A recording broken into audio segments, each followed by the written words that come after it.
Hello everyone and welcome back to Let's Play Disco Elysium, where last time we did an autopsy of the dead body of it. We do want to pause the game, I'm monologuing. Of the dead body, we did an autopsy. And we also, well, now we're looking for a fridge, but we also checked at the dumpster where we found his discarded clothes. And yeah, now I guess we're going to keep looking for a refrigerator to put him in because we have a hunch that there's something more going on here than meets the eye. That maybe he wasn't killed by hanging, but maybe some other thing killed him. And we want to find out what that is. I also do want to just apologize real quick for the big black box that was in the top left-hand corner of the last video. I'm not really sure why that showed up. And I'm a little worried that it did. I don't know what it was. It's not showing up now. I tested it, so it's not showing up for this video. Unfortunately, I didn't realize it because these videos are coming out almost I'm recording these almost like a day before I'm uploading them, or the day before they're going live. So I don't have a lot of time to just it's my own fault, but I didn't have a lot of time to see it, and when I did see it, it was kind of too late to go back and record it and get it all edited. And because although I don't do a lot of video editing, I do not really a lot of audio editing, but enough to make it take longer than I had. So I hope you guys didn't mind too much. Fortunately, there's not a lot of things that happen in the top left in this game, so I don't think you missed anything. I don't think I've ever really even looked up here. I didn't even know there was a main menu option, to be honest. But yeah, I do apologize for that. It won't happen again. But now we're going to go and look over here. Go back to the store here, because Kim didn't tell us to go talk to Kuno afterwards, which was like the last resort. So I'm wondering if there's something more to be done here in the shop that I need to check out.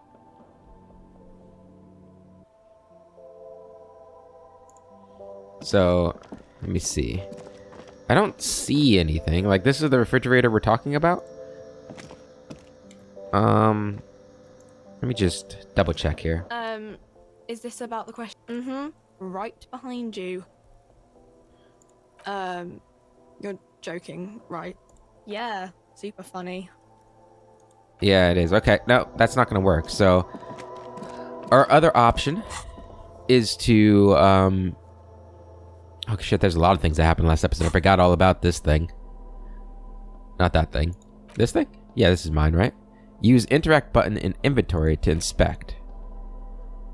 Interact? The ledger you found in the trash. A pitiful cabbage of white and yellow papers hanging from plastic board, barely held together by a metal clip. This sad display is made complete by the faint smell of urinal cleaner. Ooh, what a great smell. Anything else? There's a piece of toilet paper, or is it cleaning tissue? No, it's toilet paper, desperately sticking to the back of the blue plastic clipboard. It's a metaphor for you. Below the pathetics, terror. Do not look into its blue heart. Okay. Inspect the toilet paper. It's just toilet paper sticking to the back of the plastic clipboard. You can take it off if you want. Leave it there. It's cool. Maybe it's kitchen tissue? They look exactly the same. Take it off. Still wet. The toilet paper peels Ew. off the plastic easily. All you have to do is shake it off with your finger and voila. The ledger now looks marginally better. Good. Inspect the clip. An aluminium block runs the width of the board, biting down on the paperwork. Its crocodile teeth are the only thing keeping the papers together. A regular pencil, the tip worn down to nothing, has been attached to the clip. Run your finger across the aluminum. The surface is interrupted by a silvery sticker. It's rectangular, sparkling with iridescence. You don't know how you didn't notice it before. Looks like an official mark, made to be low visibility outside the right circumstances. Hey, Lieutenant, what is this? Point to the sticker. What? That thing. It's a halogen watermark. We use it for adding information to RCM property. Interesting. What kind of information? It depends. Aside from an anti-counterfeiting stamp, mine has my station number and address. The information varies by date of issue. How many years you've been on the force, he's thinking. It'll have that. How do I read it? Any capable light with the right wavelength will do. Like, for example? All RCM vehicles have headlights designed to reveal halogen watermarks. Mine too. This means you can read the watermarks if you just turn the lights on. That's all, thank you. Okay. He returns to his neatly kept notes. While a bunch of sodden papers sag from the clipboard in your hand. It's a sorry sight. Okay, let's browse the white papers. They're not exactly white. They're yellowed in patches by sunlight and alcohol and covered in dense blue handwriting.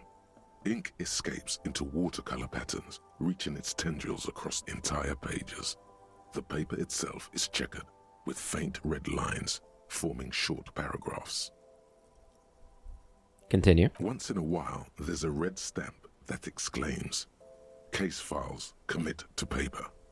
The case files themselves are plenty. You count more than 100 sodden, crumpled up, earmarked pages falling apart in your hands. They appear to be sufficiently organized and extremely dense, if mostly illegible. What is in there? What are they about? Work, strife, poverty, the Jamrock Quarter. These are handwritten logs of investigations dating back to January 51, this year. The exact number is hard to estimate due to missing pages and an odd naming convention. But there are at least 20, maybe 30 cases undertaken, not completed, mind you. What do you mean? Is that all? That's it? There was mention of a naming convention here. Count pages. I have to open an official case. Is there room? I'm done inspecting these. That's it? The notebook is annual. It says 51 on what remains of its cover. A molten strap of cardboard. Everything prior to this must have belonged to a previous volume. In short, there was more. Judging by the creases on your forehead and the lines on your cheeks, too much more. Going back years, decades even. Yep, I'm an old cop. There was a mention of a naming convention here. Yes, it appears you employ a, shall we say, robust yet literary system. Each investigation has its case number written on the margins. Yet, still more tellingly, most are accompanied by a name. Oh my, and they're written in capital letters too. Yes, all caps. One is called The Next World Mural. Another, The Square Bullet Hole Murders. Another yet, The Unsolvable Case. More? Others appear more light-hearted. The guys on a couch in an unexpected location, and the murder at the Ukar Parlor. Even the rare article-free collapsing tenement. Murder features prominently throughout. Yep. You like this grimy murdering, don't you? Oh, I love it. Wish there was one in there about a drug den. You love those. Gets the blood pumping. It's going to take an effort to piece these case files together, but it can be done. Once you're done inspecting them up close. Kim, my cases appear to employ some kind of naming convention. You mean the alphanumeric? Officer, precinct, time of arrival at the scene? No, I mean a non-numeric one, with titles. Oh, you mean the titular? Yes, well, so do I. In our defense, almost everyone in the RCM does. Why's that? It's a holdover from the early days of the RCM, right after the revolution, when the organization had little idea how to do things. It persists in an unofficial capacity. Officers use these titles to refer to their work among themselves. I seem to have named a case the Square Bullet Hole Murders. Again, in your defense, I seem to have named one the man with the hole in his head. That was a real person. His death was real.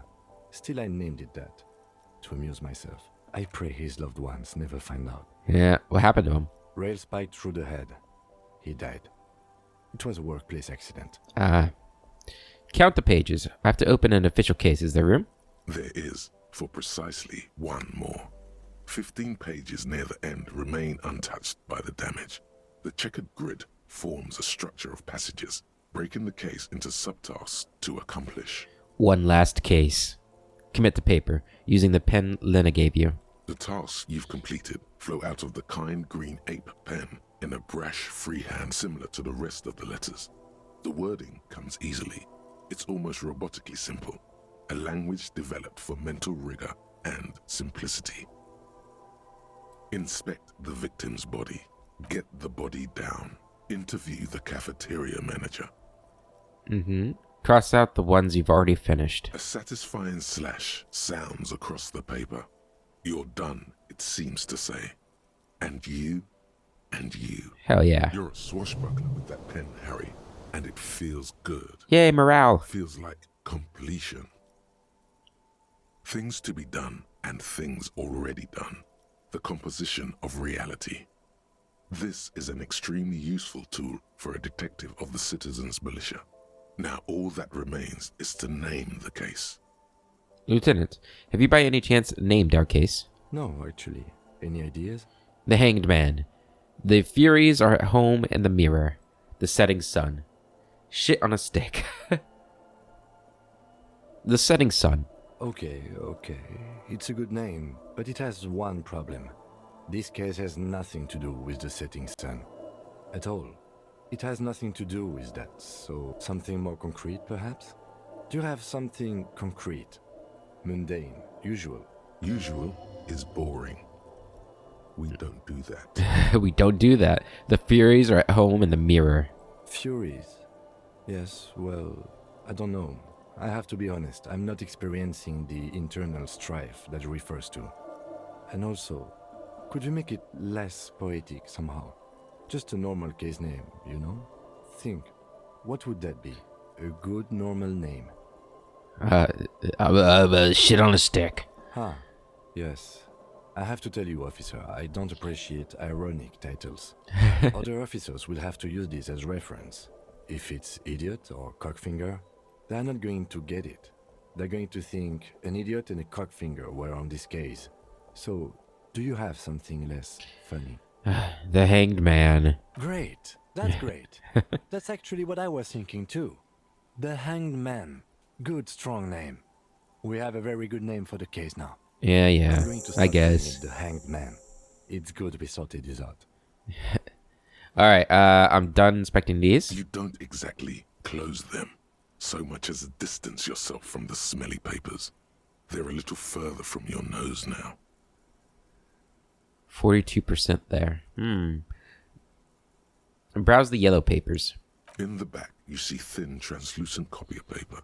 Some neon yellow, some bright red, all covered in boxes, like marching armies. These look like official forms, waiting to be filled out. What types of forms are these? 3. The topmost are misconduct fines, the middle ones are station calls, and the bottommost are field autopsy forms. Each is easy enough to make sense of.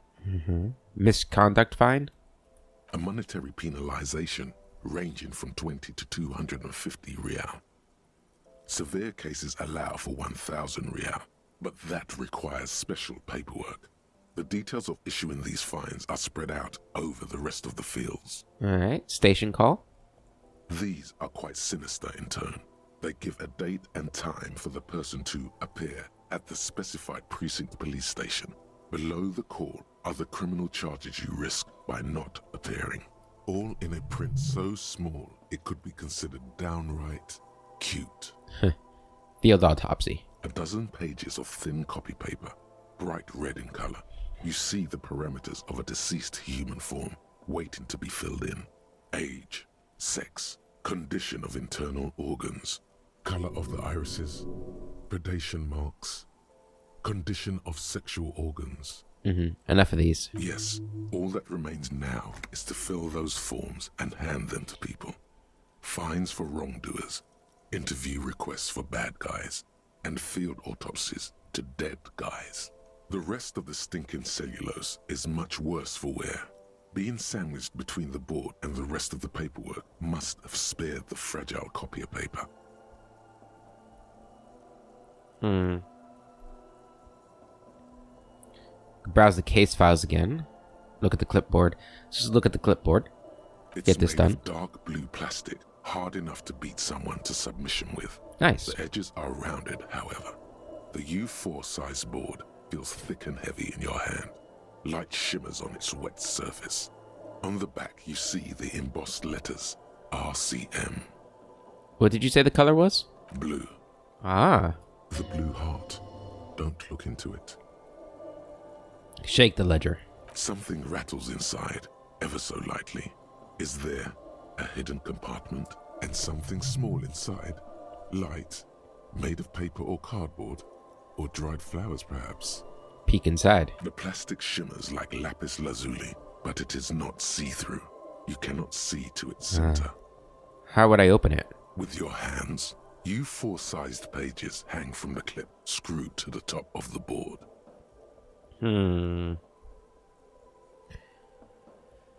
How hard is that? 83% chance. Let's do that. Open the hidden compartment in the clipboard. Nice. The two sides of the board appear slightly misaligned, like a drawer that's come off its slides. If you bend the plastic on your knee slowly, the slides snap back into place. It should be possible to just, Slide the drawer open. Wait. Somehow I don't want to. Slide the drawer open. Without resistance or sound, the two panels move against each other. The compartment is now open. What's inside? 2 ticket stubs and a handmade postcard. Huh. Pick up the ticket stubs. 2 octopuses are smiling, reaching their tentacles toward each other in the colored pencil drawings. The tickets permit access to the zoo in Revachol East. The aquarium costs extra. These let you go there too. Pick up the card. Thin wax paper has been glued to a piece of cardboard. Sounds like leaves rustling when you pick it up. You see violet flowers, floral patterns, patches of glue.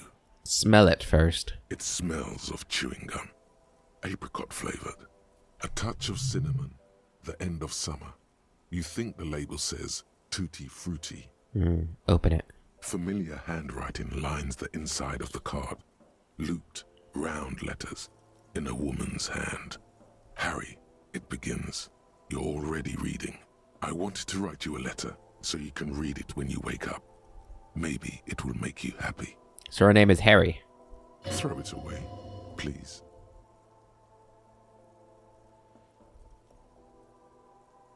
But it will make me happy. Outside, you hear the wind howl. A sudden gale blows in from Martinez, flapping street signs and window blinds. Come outside. What? Far away and outside, the reeds hiss with desperation. Step out. Keep reading. Your hand shakes, holding the card. Every morning when I step out and you're asleep behind me, it says, I find a little piece of sadness in me. I carry it in my chest, down Voyager Road. Every step I take, it grows. By the time I reach the fuel station, it has filled me entirely. I step onto the light rail and look back. Sparks fall from the bow collector. I know it will be like this until late afternoon, when I get off the 42 and walk back to you. Keep reading. You. Every step I take will get lighter. It almost makes me run. Sometimes I do. I can't believe I met you. I can't believe the happiness I feel with you. You have a vast, vast soul, and I will always, always, always come back to it. Keep reading. Kisses, kisses, kisses. You feel the air sucked out of your lungs and the blood sucked out of your head. Everything around you gets dark. Small white dots appear. You feel the ledger slip from your hand. No, hold on. Hold on. To what? There's nothing. Detective, is everything all right? Fall sideways.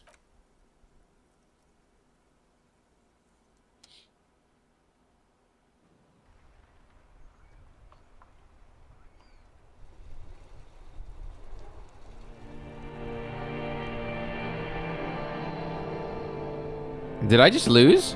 What's going on?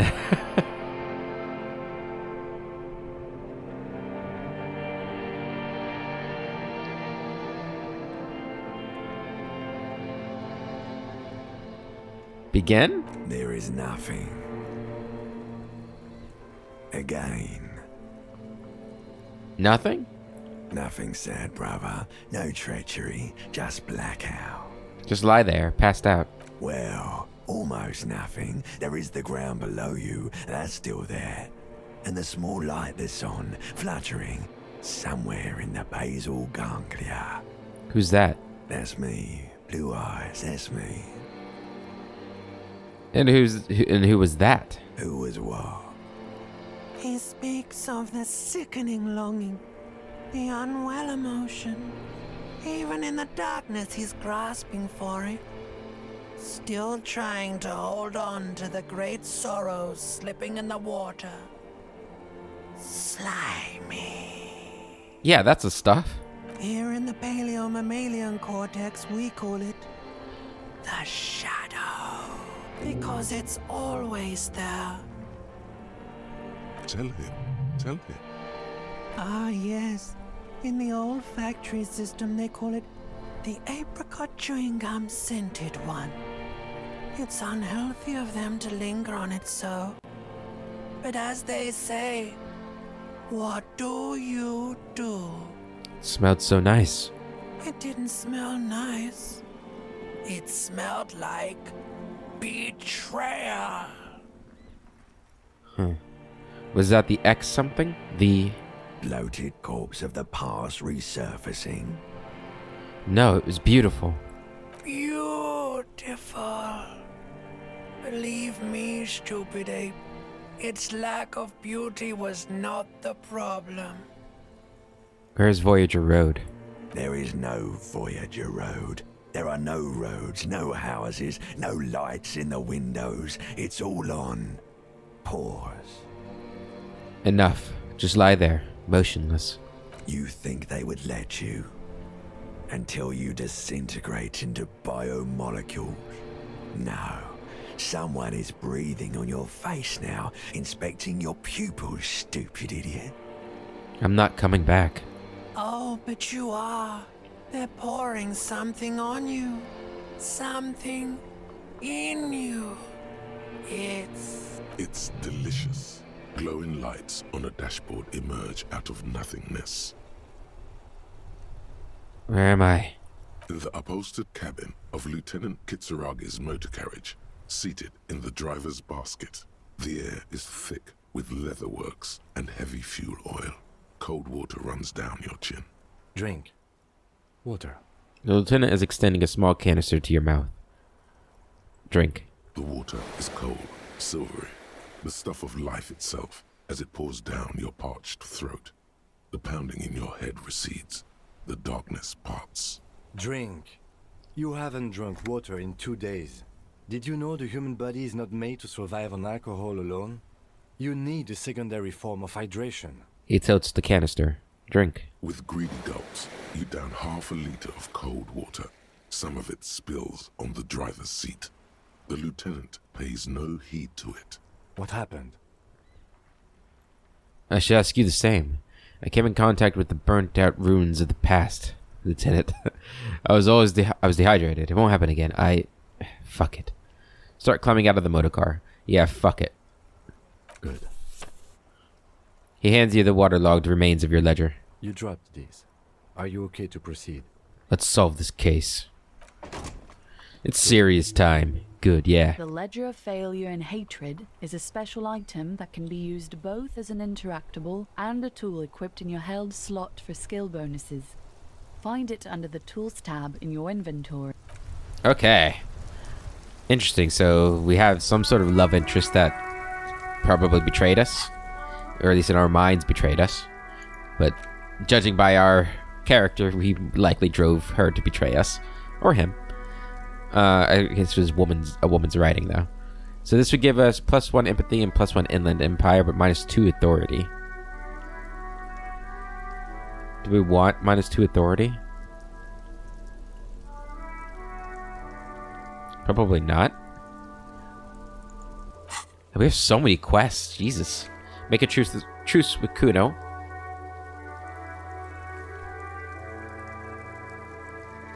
Smokes, or a man from Helmandal. book. Okay.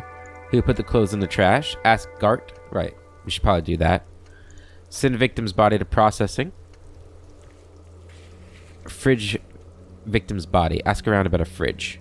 Read the watermarks. First go to the kinema and turn on the lights. I think we're a little bit worried about doing anything with the ledger at the moment, so we're going to avoid that. Aces lows 43% done. We also got this. White Morning. Temporary research bonus. -1 authority. You see yourself from above. You're passed out on the blue tiles of the hostel room floor. Even from this distance, you can see your eyelids flutter. At the mention of what? A great white object, letting out its sweet smell, like a lily of the valley. The little man's forgotten its name, but he still remembers the feeling. And look, he moves. The feeling animates him. He instinctively reaches out for the feeling's best friend, a bottle of Commodore Red. He puts on his disco clothes and gets smaller and smaller. Ew. Did I read this one? Did I read this one? Did I read any of these? Am I terrible? Bizarre scientific news from Ravachol West today, where police officer shit has been observed. Yeah, I've read that one. Okay, I remember that. Yeah, I don't think we read this one though. The Insulindian Civil War was not the first war to see the use of hybrid airships on both sides, but it was the coolest. For an entire decade, folded multi-rotor fighters got into dogfights above Ravachol, Ozone, Simonine, and the Arcade Islands, spitting death at one another. They flew over sandy beaches and shot each other out of the azure sky, crashing into city blocks and setting island forests ablaze. The Aces Low was a custom among revolutionary brigades, performed after multiple kills. Lieutenant Kitsuragi seems fond of it. Why? It's a good question. But a better question is, Gart, why were the dead man's clothes in your dumpster that you had a key to? How is that possible unless you were involved? Kim doesn't think that it was that big of a deal, but I do. Also, I need a free room. Can I help you? So about the money, are you? Gert, I saw another thing. By the way, I'm going to see... yeah, I saw another thing. Another thing. Great. Yes. No, this isn't He it. hates the Union, but grudgingly recognizes its... We should find out who these we don't. You glance at the clock on the wall behind the manager. Wait. Huh. Okay. I'm sorry, I thought we had read all this stuff before, but it's new stuff. That's disconcerting. You glance at the clock on the wall behind you. The manager, it's after 1600. The sign said reserved starting 1600. Why isn't anyone in the mess hall? Good question. They're probably getting drunk or protesting something somewhere, or laying low after the, lynching. Why is that? They probably fucking killed that guy or something, and that's why. I have a feeling we'll make their acquaintance sooner or later. Yes. Here's your trash container key. Thanks. I hope you found what you were looking for. I found the victim's clothes. How strange. I certainly didn't put them there. Maybe you don't remember putting them there. Maybe you were sleepwalking or in a fugue state. Could someone on your staff have put them there? He also has keys to the trash container. The trash collection service? CS Municipal. I don't see why they would put anything in the trash, though. Ah, the elusive CS Municipal. I doubt we'll be able to track down who was sent here last and when. This will have to be one of those little threads that solves itself down the road. On Clinton Street, near the Boogie Street Diamond, a small truck rattles down an alleyway. It stops by a rusted trash container. Two men, their faces rough and swollen, jump out. They look at the container despondently. CSM is written on their backs. Thank you anyway. Maybe you don't remember putting them there. Maybe you were sleepwalking or in a fugue state. I think fugue states are more your forte, officer. Oof. Good. True. Could someone on your staff have put them there? Sylvie had the keys before I got here, and I can vouch for her. I can vouch for all my staff. None of us would tamper with the crime scene. Unless you were part of the crime. Thanks. Let's talk about something else. Yes? About the money I owe you. Yes. Have you got it? How much do I owe you again? A lot. A lot. For the room, drinks, and broken window, 130 real. I have 20 cents. Let's talk about something else. Like what? I was rarely enjoying talking about the money you owe me. I'm going to sing karaoke here. Absolutely out of the question. Absolutely in the question. First we find a sad banger. Then we sing this place to shit. Hell yeah. Who else has unauthorized access to the whirling trash? Find the person, and you'll know who tampered with the scene. It may take a while. Okay. Let's go back here, see if there's anybody back here now. The kitchen. The dishes are drying. They smell of chemicals and pine trees.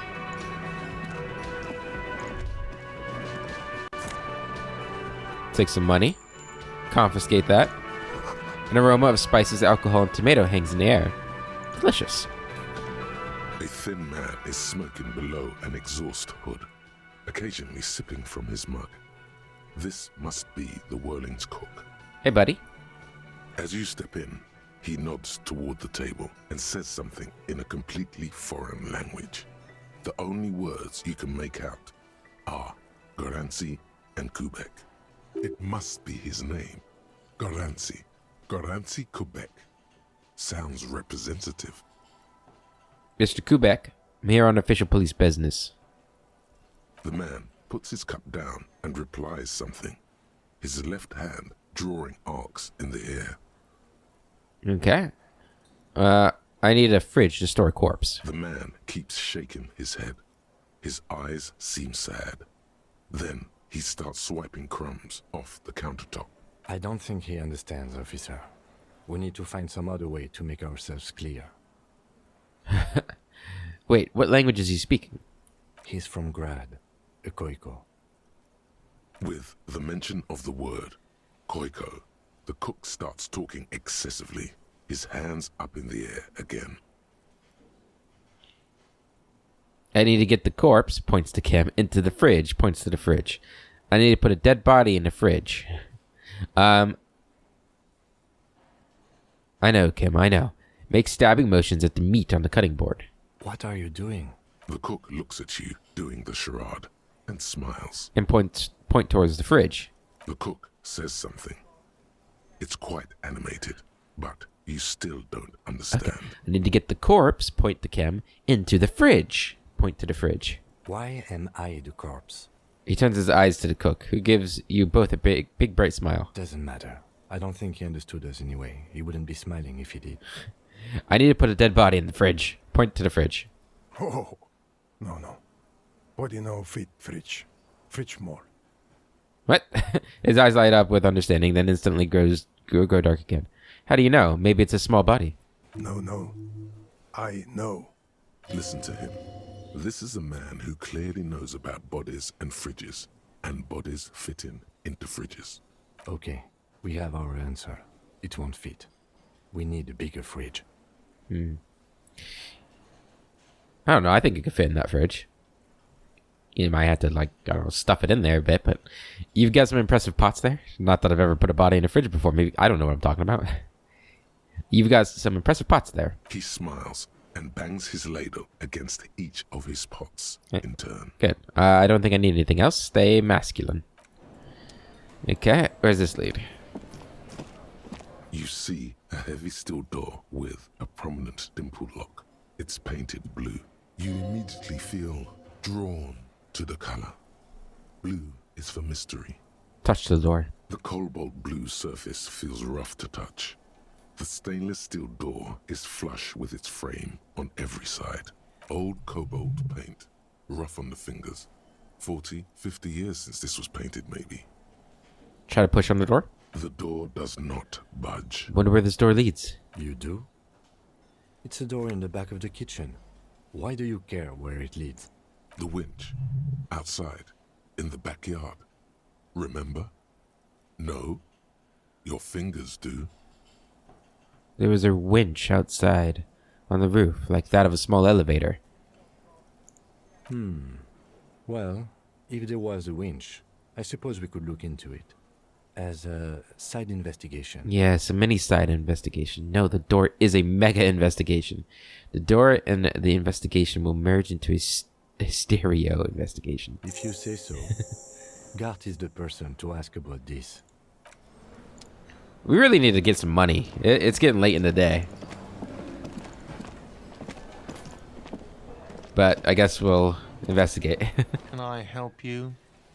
uh, Another thing. Great. I love those. there's a mysterious blue steel door in the back of the kitchen. Oh, yes, that door, sure. There's nothing mysterious about it. It's just a door. Do you know what's behind it? Do you have... No, I don't have a key. I don't know how to get there. And I don't care either. It's not like I've been wondering about it for 10 years. It's just a frit warehouse, probably. Or some boring storage space with a bunch of old junk and dust. Junk and dust. He runs his fingers across the counter to check it for dirt. He's attempting to maintain an air of indifference. It's absolutely not convincing. I think you'd like to know what's back there. Fine, okay, a little. But my job doesn't leave me time for wondering about one locked door in one of the cafeterias I manage. So I haven't opened it. Level up. I have cleaned the whole place 100 times over, though, after the animals. And I haven't found a key, so good luck with that. Okay. Yes? Okay, one skill point. What are we gonna put that in? Master machines, pick locks and pockets. Maybe. It sounds like it'd be too... You need steady hands for that. I don't think my character has steady hands. Unless he's, you know, consumed something. Sneak under their noses. Stun with immense panache. Reaction speed. Perception. See, hear, and smell everything. Let no detail go unnoticed. I think we could have good perception. Let's get perception. Here we go. Accept changes in clothes. Go back in here. Find a way into the secret passage. Okay. Maybe back around the outside. I don't know why this one's got my attention so much, but hopefully, I don't know, maybe I'll find a stash of money back there.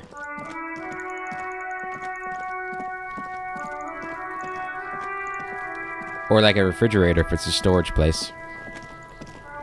Did we, There are several footprints in the mud. No, I can't. Okay.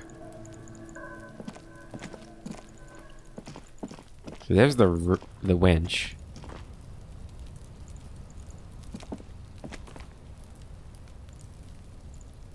Huh. Oh no. The pile of Eternite looks stranger now that Kuno told you about his pad. Why am I looking at this place? Pile of the roofing material. Because, unless Kuno lied, you should just be able to pull the panels aside. Pull the panels aside. There it is. You see a shabby little door. Huh.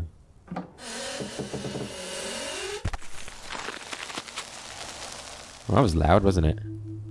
Continue. So this is the shack Kuno mentioned. Let's take a look inside now. Inside we go. What's gonna be in here? Huh.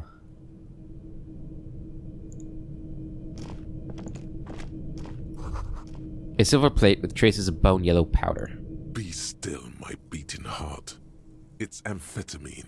Sweet Ooh. amphetamine. The lieutenant isn't studying the powder in the mirror. He's studying you. Someone is taking narcotics here. Perhaps the police should interfere. Oh, I wasn't thinking about taking it. I swear, I was just thinking about justice. I've heard I don't know why I can't remember.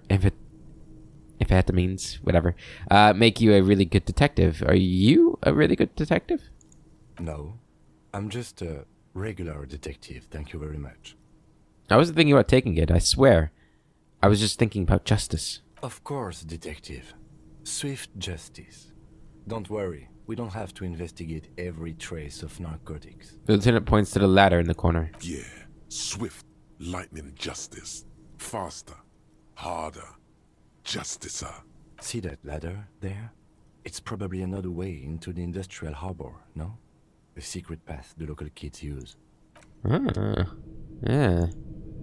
The poster says, "Get out of the way or get fucked up." Cured pig's head. It looks mummified. Delicious. Money? Money. Look at that. We're almost got enough for a room. An empty tube of magnesium supplement. So we go up here. We're on top of the world.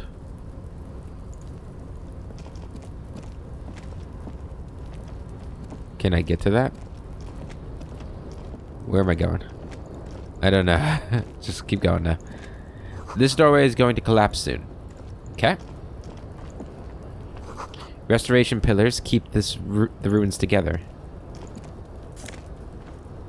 Postcard, Grand Curon 37.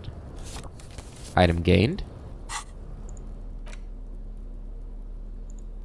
Can I sell these? Is that what these are for? Selling. Yeah. Okay. Oh, what's this? Money! Ah, I need that money. Alright, let's go back over here. Can we go up here? We can. Okay, cool.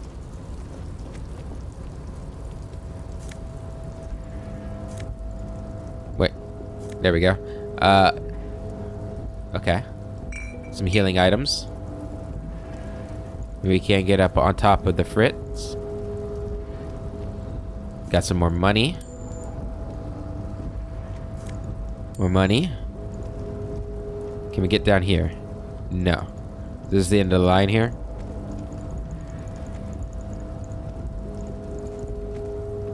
I guess so. Let's go back down here. Wait, could we get over here? Hold on.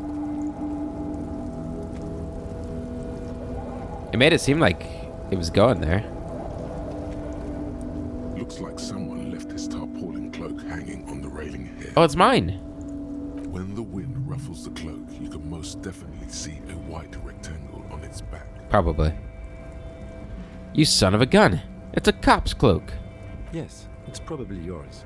It bears the RCM insignia, and you have a habit of being careless with your equipment. He judges the drop. You could probably make the jump. You look like you've done some track and field in your day. Does it? Look around. What exactly are we doing up here? Do you really think this cloak is mine? Should I go for it? Jump. Look around. The wind is aggressive up here. The lieutenant looks at the enormous crane towering in the distance over the container yard. That machine is a Kvalsund 1020 HK. Kvalsund 1020 HK. Point at the crane. Is it? Kvalsund makes a lot of heavy equipment, but this is phenomenal, even for them. But I digress. We were focusing on your cloak here. What exactly are we doing up here? I was under the impression we are on our way to meet the king of this castle under siege, Evrard, one of the people we're interviewing. This way we may be able to get around his henchmen. Or it could be that we are just exploring. He looks around, wind rustling his hair. Do you really think the cloak is mine? Should I go for it? Jump? What's my chances right now? 17. The cloak? I do think it's yours, yes. As to whether you should go for it? Looks over the ledge at the cold pavement below. Well, it doesn't seem too dangerous. 2 major stops. Whenever you're ready to do it, I'll be right behind you. Okay, go for the cloak. Jump over the ledge. Am I getting a running start? No, that's not how you do it. Just... Oh, God.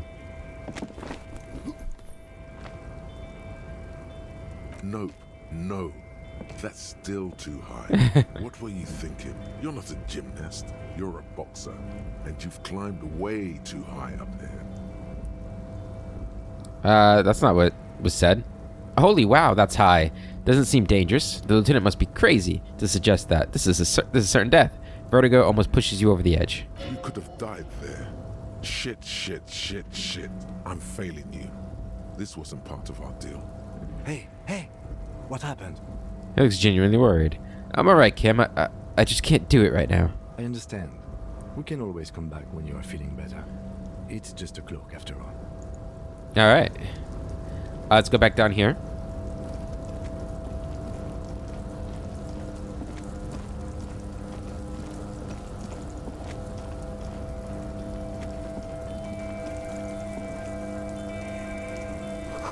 These barrels are half full of rainwater. So, can I actually not go anywhere? Or do I have to jump down in order to continue? Seems like I might have to jump down in order to continue. Which means I need to, I don't know, get better. Get some bonuses or something. My morale went down again though. That's sad. What happens when your morale hits 0? You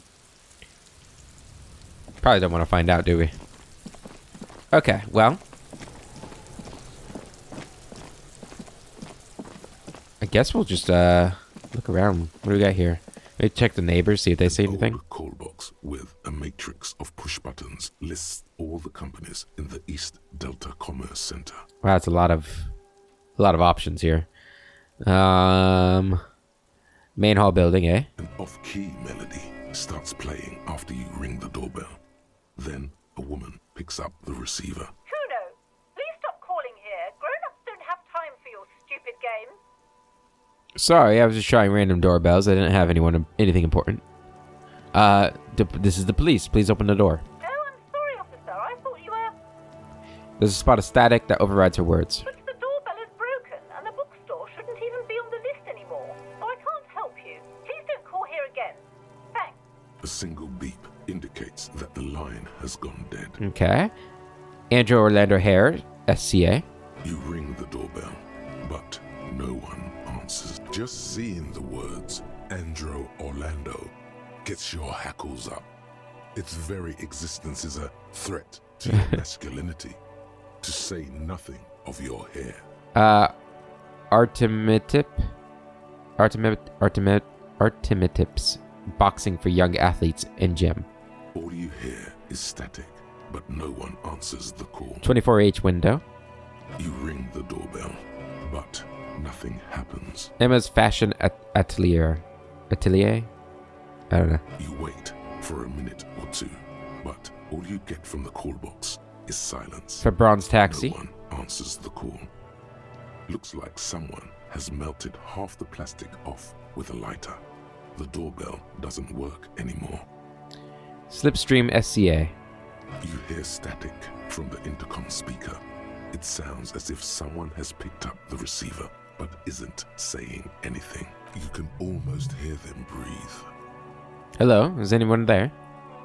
Yes, hello. This is Tricentennial Electric. This is a woman's voice, crackling and fragile with the static. Have you come to place an order? Wait, but what happened to Slipstream SCA? There's no Tricentennial Electrics on the list. Hold on. Tricentennial Electrics. I thought I was calling it Slipstream SCA. Oh my god.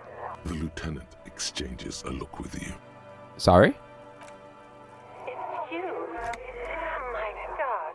I didn't think I would hear your voice. It's a woman, and she knows you. Your heart beats faster. She must be mistaking you for someone else. No, something's wrong here. Are you sure she's talking to you? Stand up straighter. Yeah, it's me. Here I am again. Crawling back into your life. Do we know each other? Michelle, just please. She stops and you can hear her breathe heavily, her breath distorted by ancient static. Sounds like a ghost. Wind blows through your clothes and you feel detached from your surroundings. Inside the building, a cold memory hangs. Why did you even call? I don't understand. You've been gone for months. I thought you didn't care. Of course I care. It's just that I've been going through some tough times. Ever since I came to work here, it's been different. As if my mind's been wiped clean. A spot of static overrides her words. When she speaks again, it sounds like she's submerged. It's so nice. It's so nice to be able to finally look again. Forget about what? She sounds like she's about to cry. The cold is deep under your skin, as if you were talking to someone who's 100 years away. Somewhere inside the building, water is flooding the cellar floor. Hello? She doesn't answer. Hey, you still there? Silence. The only thing you can hear now is static and waves washing ashore on the bay. I get it. You don't want to talk to me. No one ever wants to talk to me. Another seagull passes by. It's getting cold standing here, staring at the silent call box. It must have been some kind of faulty wiring. We should maybe stop playing with this doorbell. It looks ancient. Fuck. You press the number sign on the keypad that terminates the call. 12 name cards on the call box read. Fortress Accident, SCA. Silence. No one's home at Fortress Accident. River Shoal, Ice City. Silence. No one answers the doorbell. Main Hall, Building B, whirling in rags. Nothing happens after you ring the doorbell. They don't want to talk to you. East Delta Pinball, entrance from Building B. Silence. No one answers your call. Empty card. This button looks new, but someone has removed the name card. Nothing happens when you try to ring it. Huh. This button looks new. It's probably not connected yet. He takes a step back, inspecting the other names on the list. Leave. Alright.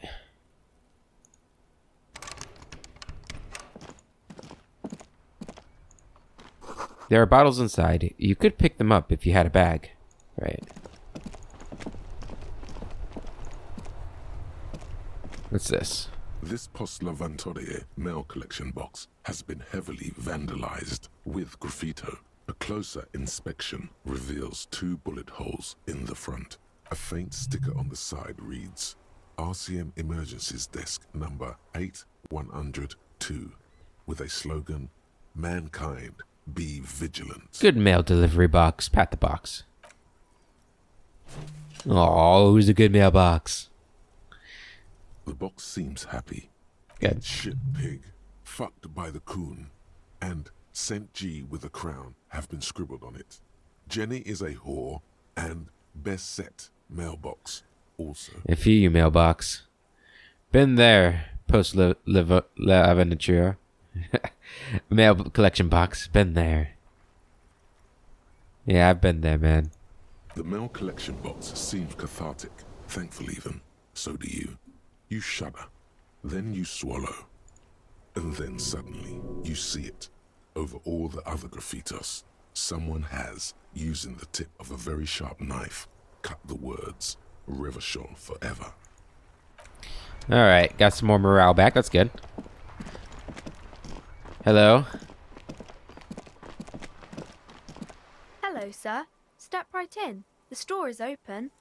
A young girl with chubby red cheeks waves at you smiling. Her nose is also red from the cold. Hello? Are you interested in a new and exciting book? She stomps her feet to feel warmer. What kind of store is this anyway? It's a bookstore, sir. We sell books, postcards, and some board games. It's called Crime, Romance, and Biographies of Famous People. She points at the window. Whoa, whoa, whoa, whoa. Hold your horses, little girl. What is a book? That is a book. They have stories inside them. It's like someone told you a story in a really long letter. Huh. She didn't seem surprised by that question. Are books rare? What's a postcard? A postcard is a small cardboard picture. You can write a few words on the other side and send it to your friend or beloved. What's a board game? Board games are like little games on a table, made to pass the time. There are several different ones, but sailors here mostly buy cards. Interesting. Thanks. My pleasure. Anything else you'd like to know? Is it okay if I ask you some questions? Okay, sir. I'll try to answer any questions you have. I hope they're about books. This person's very pleasant. Say, child, you wouldn't happen to know a good fridge, would you? A fridge? Yes, like a big fridge a cop could put a dead body into. You mean like the ice bear fridge? Man, that's scary. Ice bear fridge? Yes, like a bear, but white. There's a fridge below the building in the basement, with red glowing eyes. I went back there once, behind the bookstore. Mum doesn't want me to go there anymore. Not that I want to. It was pretty scary. And there's a big fridge there? Yes. She smiles. One more thing. How do I get inside the building? That's a problem. The only way in is through the bookstore, but my mum is pretty strict about not letting anyone in. But I don't know, you're a policeman. Maybe you can convince her somehow. She says it with admiration, eyeing you up and down. Anyway. She looks around again, nose red from the cold. What's your name? My name is Annette, sir. My mum, her name is Plaisance. She owns the store. Plaisance. She's inside, minding the register, or organising the stock. The girl gazes at the window, then suddenly jolts, her eyes wide as if recalling something. Feel free to step in and browse our wares. And you're standing out here in the cold because... I'm signalling that the store is open. Otherwise, people might not know. They'd miss out on the crime, romance, and biographies of famous people. I should have a word with the store owner, maybe. Such a good trooper you are, already learning the value of hard work. Pat her on the head. Yeah. Thank Good you, trooper. sir. I'm happy to help Mum out with the store. She smiles and stands upright, like a little soldier. Shouldn't you be at school or something? I do my studies at home at the moment. I have to help Mum keep this place running. Isn't going to school more important than this? School is stupid. You're lucky not to be there. What is school anyway?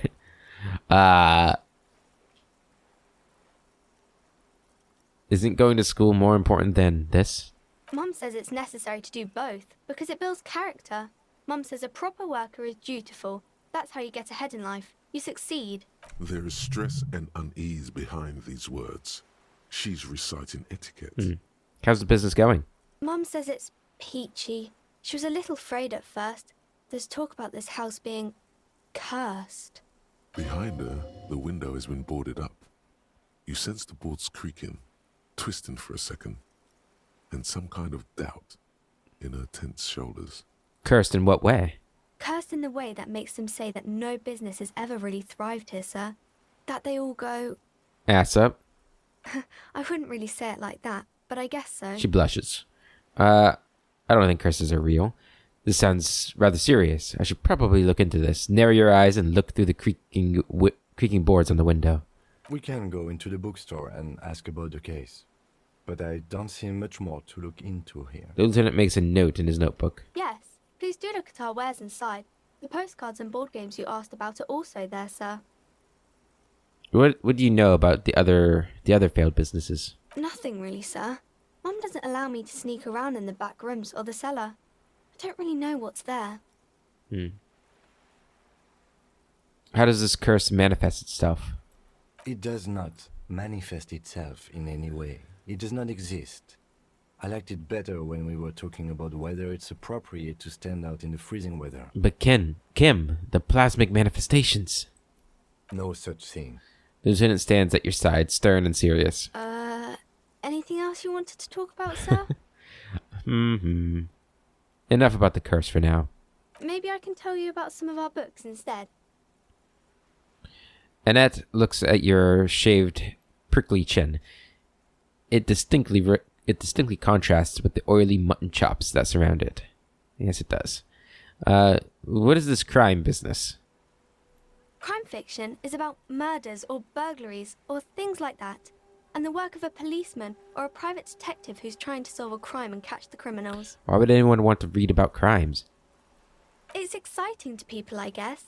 They get to imagine dangerous things, and it's kind of like a puzzle, where you can guess who the criminal is, or how the good guys are going to catch him. I'm a policeman myself, by the way. You don't look much like a policeman. She examines you as if to find something policeman-like. Huh.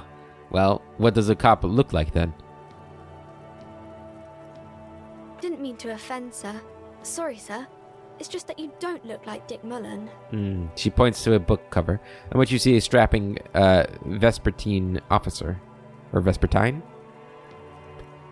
He stands grimly over the body of a dead woman.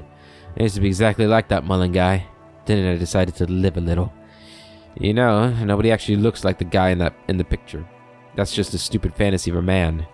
It's not your body that's important in police work anyway. It's your point to your head. Wow, look at that guy. I'll never be as good as Mullen. Actually, I had other questions. Yeah, it's about your head. Head? Yes. No, it's your soul. Your blue soul. That's true. No, your resilience. That's true too. No, Ah. your Oh mind. God. Soul. The Mullen guy looks like a Hampelman. Who could respect that face? It's not even drawn correctly. He lacks soul, grit, a total disregard for personal safety. You gotta take the pain. This Mullen guy looks like he'd run to his mom. Ain't got no balls. A Quicksilver mind. This Mullen guy looks like he needs 4 hours just to come up with a single idea. You need grit. That's a bit childish. A dick with no balls. Bam. Mullen's no real dick. He's got nothing on me. No, it's too much. I don't want to say that to a little girl. Yeah, I don't want to say it to a little girl. Say what, sir? She raises her eyebrows. Nothing. Forget it. Dick Mullen sucks is what I mean. Never you mind. Either way, I'm not impressed with this Mullen guy. Yeah, Dick Mullen sucks is what I mean. Of course, sir. He's just a fictional character. He's no match for you. She smiles mischievously. Maybe you can show me some real police work, sir. Like in the books. The cover image of Dick Mullen seems to stare at you with harsh disapproval. What is romance? It's the type of book where there's a rich lady and she has to choose between the good man and the bad man. Always chooses the bad man, too. She smiles at the thought, perhaps imagining herself in that situation. Or there could be a story about a poor lady getting a rich man. It's about man and lady business, sir. What about a poor man getting a rich lady? It happens, but usually the guy gets rich in the process. Or should actually be rich himself, but has lost his family property unjustly, like during the revolution or something. I see. Those are unhappy books, for most of the pages. People sad about what they have lost, but then it all turns out just fine in the end. What about when both of the men are bad? These are not very common. You can't have a choice between bad and bad. Nobody wants to read a story like that. What if it's written really well? Well, maybe then it's fine. Maybe if the lady then decides not to pick either, because she doesn't need a bad man. Yes, that would be interesting. What about when everyone is poor? That's really not a proper romance story. That's more like everyday life. True. Something that sometimes you have to write about real life things. Not in romance books, sir. These are about nice and pretty people, and everyone is happy in the end. What about a book where the man and lady business doesn't work out at all? I haven't read many of those. Maybe you should ask Mum. Yeah? You think she has one about an excruciatingly painful breakup? I don't think it's a romance story if the main characters break up, though. She pauses, trying to figure out the appropriate answer. No, think about it. One where they plunge into a torrid spiral of pain and recrimination, only it's really long and drawn out. Scarred for life, phantom limb. No, I don't know. She looks at you with puzzlement. You can take this. Blossom like a pain flower. Yeah. And it drags out for years and years. There's no resolution in sight. The girl is at a loss for words. Each of you filling with resentment and bitterness or having ruined each other's lives. She shifts and sways on her feet, looking confused and uncomfortable. Each of you tearing at the other's innards, leaving a gaping emptiness, a vacuum heart that still hurts ceaselessly. I'm sorry, sir. I don't know how to help you. I don't need help. I need a real book that tells how it is, not this drivel. Why can't you help me? I'm beyond help, right? Sir, sorry, sir. I'm still little. I can't. Don't worry, little girl. Got a bit carried away there. Let's back up out of this. Mm-hmm. She nods enthusiastically, obviously relieved. That's enough about romance for me. I had other questions. Maybe some about other books? Who are these famous people? Oh, kings and queens and generals of old, or artists and writers, or musicians, those kinds of people. There's usually something extraordinary about them. She scratches her cold reddened cheek, then continues. I think that's why people read them, to find the secrets of their fame. Can I become famous by reading one of these books? I don't know about that. But I imagine life is great when you're famous. Fame sounds delicious. Maybe someone will write a book about me one day. Why would they do that, sir? Because I'll be a superstar cop in the papers and everything. That'll show them. Why indeed? I'm just an old, tired cop. What use am I? You're not that old. Maybe you'll do something really important. Something that wows the world. Thanks, girl. You're very kind. Yes, sir. Composure try. Okay, I'm going to deduce something now. The girl keeps her hands folded, hidden. Why is that? Hey, why don't you keep your hands folded? What do you mean, sir? You don't need to be worried. I'm here to help. You can show them to me. Actually, I'd rather not deduce anything. Every time I deduce, people get hurt. Hey, you don't need to be worried. I'm here to help. She looks around anxiously. Her hands remain folded in front of her. She doesn't want to show them. The lieutenant stands by, looking at the two of you with little interest. It's okay. She brings out her reddened hands, her nails frayed, nearly chewed down to the flesh. You bite your nails. And you knew this from me keeping my hands folded? She shoots a suspicious glance. There are a few other hints. It's super simple for detectives such as myself. There are a few other hints. Well, that proves nothing. Anyone could do an easy deduction like that. Her eyes flash with defiance. She's not impressed. Want more? Bet I can figure out why you bite your nails. I got a few reasons in mind. She nods, half provocative, half enthusiastic. You're uptight because of your mother and the pressure she's putting on you. Jesus. Rats have been nibbling on your fingers. Child labor in dismal working conditions. Chewed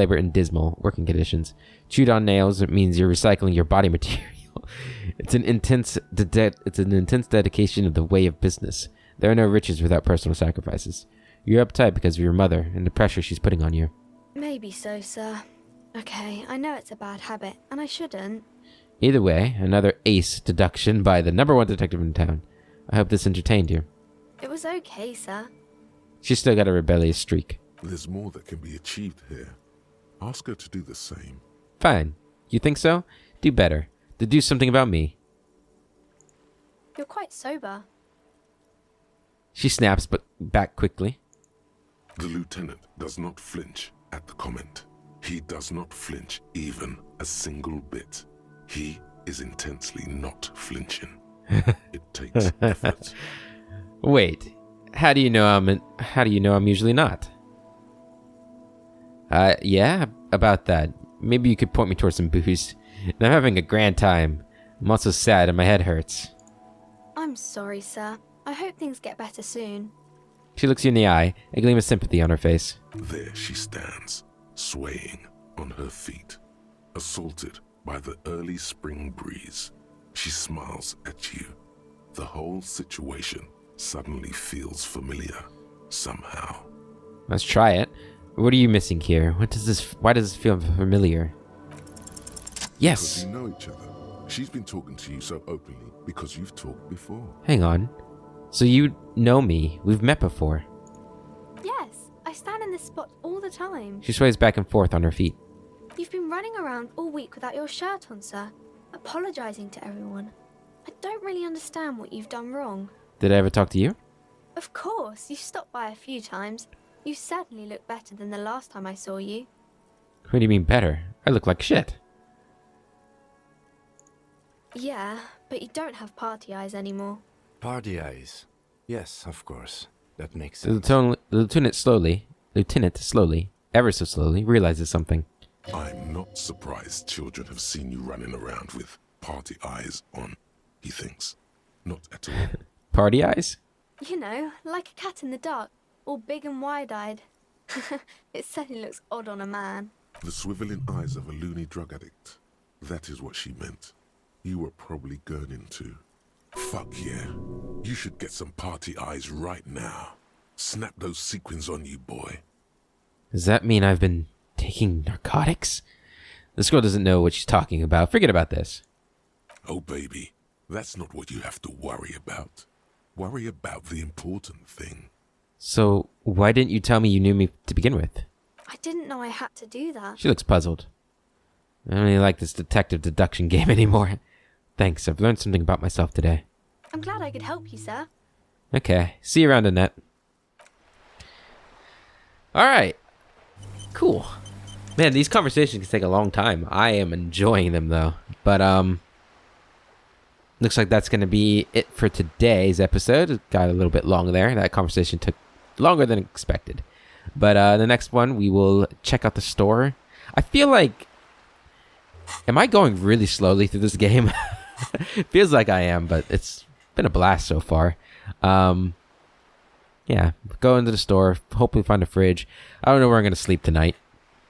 Maybe I can sleep with Kim, wherever he's staying. I don't know. But until then, I hope you all have a wonderful day, and I'll catch you later.